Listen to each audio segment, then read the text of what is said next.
On va discuter un petit peu du papier héritage de chez Canson, que je vais appréhender un petit peu. J'ai plusieurs axes de travail. J'ai tendance à travailler avec beaucoup d'eau. La partie réaction mécanique m'apporte beaucoup. Donc ce que j'attends souvent d'un papier, c'est qu'il ait une certaine polyvalence.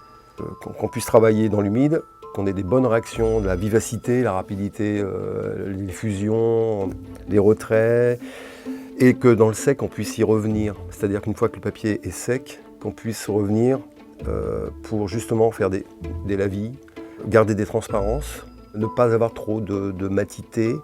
Ce qui est très important pour moi, c'est d'avoir des revenus, des retours sur le blanc, très important, ce qu'on appelle les repentirs. J'aime bien les papiers, un peu avec un grain assez fin.